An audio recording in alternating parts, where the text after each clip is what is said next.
How do you become a confident and masterful coach? If you are a new coach, this is probably one of the number one things that you are worried about and wondering about. So I am going to answer that question in today's episode. So a lot of new coaches don't really want clients. They say they want clients because they want to have a successful business, but they are very afraid of actually getting clients because they are unsure if they're going to be able to help their clients get results, and they don't really feel confident in how to coach their clients. Okay. Does that sound like you? And a big trap that I see a lot of new coaches especially get stuck in is continuing to learn more and more coaching skills or techniques or doing different courses and classes in hopes that this is going to help build their confidence as a coach. They think when they find the right technique, that they will no longer doubt their skills and they will feel confident and feel ready to get out there and start coaching people. Does that sound familiar? Check in with yourself. So I want to talk about the things that I have found through my experience of being a coach for the past 10 years, plus working with hundreds of other coaches, helping them start and build successful coaching businesses. What are really truly the keys to building your confidence as a coach and building your skills as a coach? Okay. The number one thing I want you to know is that you need to get out there and start working with people. So we can read about being a good coach. We can take tons of courses about being a good coach, but until you get out there and you actually start coaching and getting experience doing it, you don't really know how to do it. You don't really know what it's like. You haven't gotten the practice to build those skills. So learning about something and passively reading about something or consuming information about something is very different than going out there and doing it, okay? We only learn through doing it. And I can think back to when I became a chiropractor. I had a lot of education, a lot of time learning about how to do chiropractic.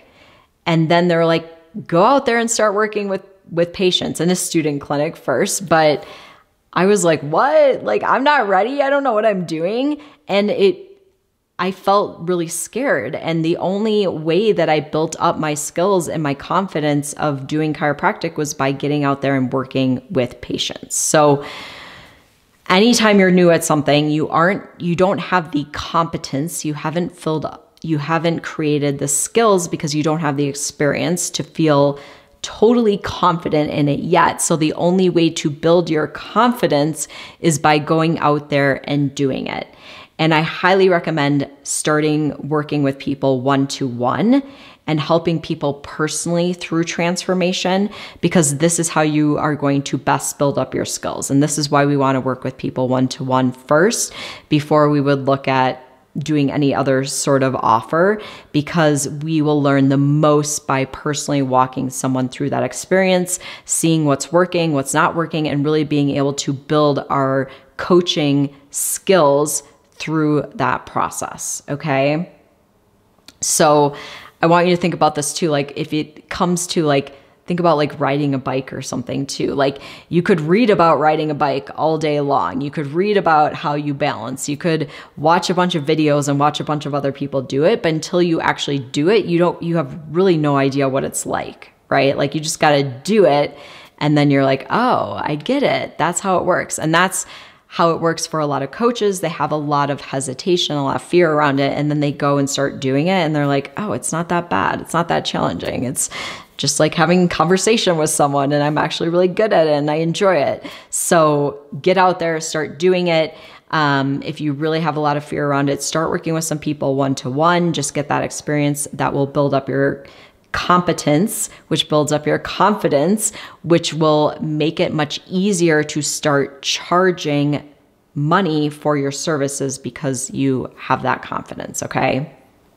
So the other thing that really helps is that you really embody what it is that you're teaching and telling other people to do. So you want to be the change you want to see in the world, right? We want to be an example of what is possible. This does not mean being perfect, because none of us are perfect, but you want to do the things that you would tell other people to do as much as possible. You need to, I often think about this a lot of times when I'm coaching other people. I'm like, ooh, like whatever it is I'm telling you to do, like, am I doing that myself? Do I need to be doing it more? Just really checking in with myself and really embracing the things that I teach other people to do or tell them to do. Once again, I am not perfect. I have my things I am always working on as well, but doing this as much as possible and always checking in with myself. Where can I be doing this more, right? Because this helps build confidence and it helps us live what it is we're teaching other people to do so that we can speak from experience as opposed to like just learning something in a book, never doing it myself, and then just repeating that information to someone else.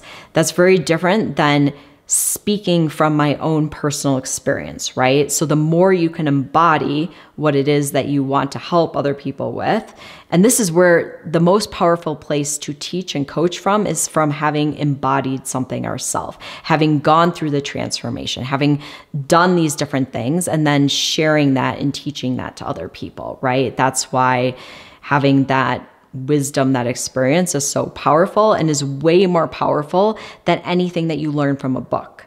So the more that you can actually embody something and do it yourself and practice it in your life, that is going to make you a better, more powerful, more masterful coach. Okay.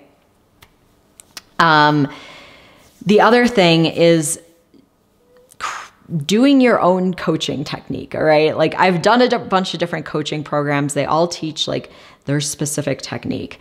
And I find that we are all meant to coach people in our own unique way. Okay. So you may pick and choose different pieces that you've learned in different techniques that you like and that resonate and that you find work well for you, but leave the stuff that doesn't work for you and don't feel like you need to perfectly follow someone else's technique when it comes to coaching, because I find for a lot of people, this just makes you overthink things. It doesn't make you actually present with the client, and can end up being a disservice to you and the people you're working with. And this also goes to having your own coaching program so that the way and the process that you're working with people and the different things that you walk them through are specific to you, your experience, what you've learned, what you resonate with, as opposed to, once again, following what someone else has done. We are meant to work with people in our own unique way as far as the process that we walk people through, the different things that we teach people, and the coaching technique or way that we work with people. It's all very individualized to ourselves. So don't try to fit yourself into someone else's box. Allow what you do to be your own unique presentation, okay, of how to do things. And the next thing is just really being present with people, with whoever you're working with. The more present you are, the better coach you will be. And this is why you want to focus on the person in front of you instead of being all up in your own head about, am I doing this right? What is this person thinking of me? Are they going to get results? What if I mess up? What if I don't know what to say?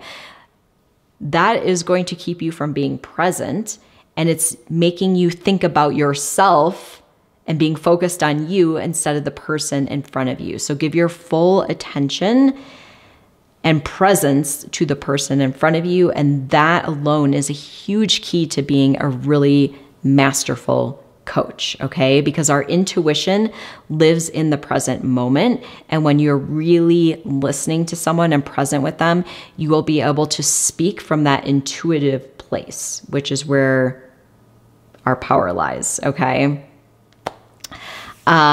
The other thing is there's kind of like, let's say 4 different things that I think when it comes to being a good coach, that we want to be sharing with someone. Okay. So the first piece is making them aware of what is going on for them or what is keeping them stuck.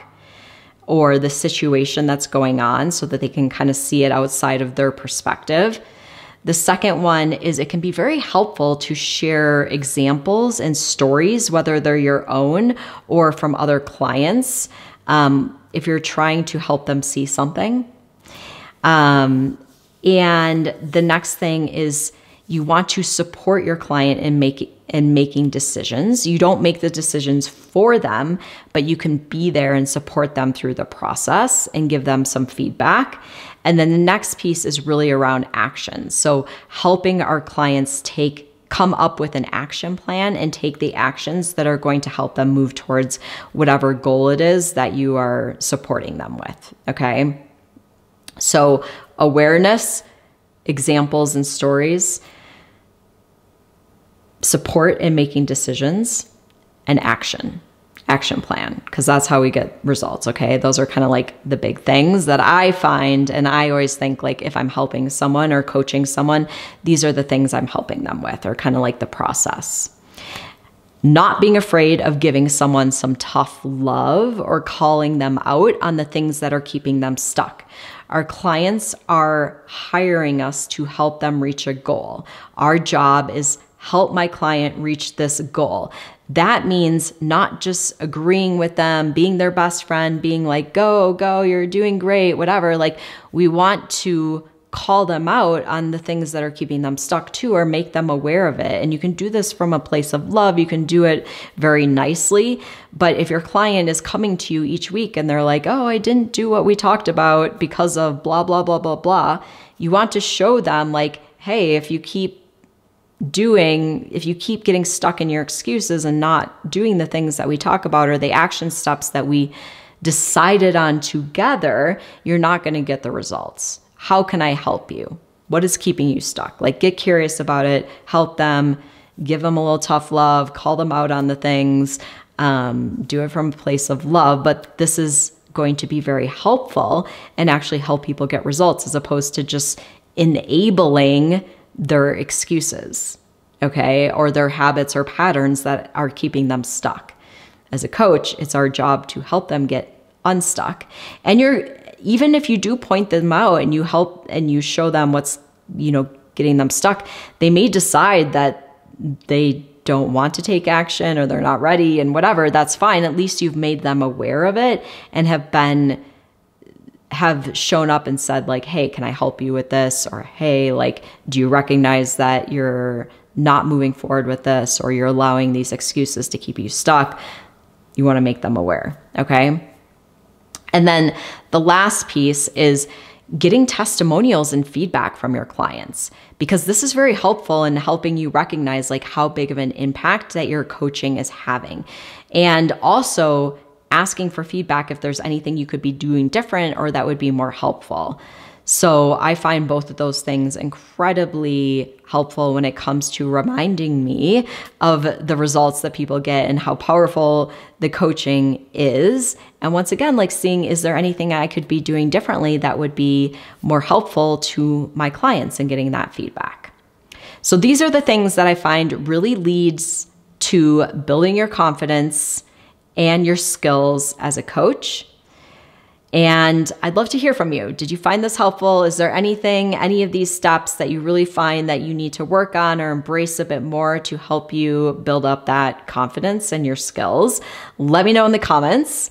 And I want to thank you so much for joining me in this week's video. I will see you next time.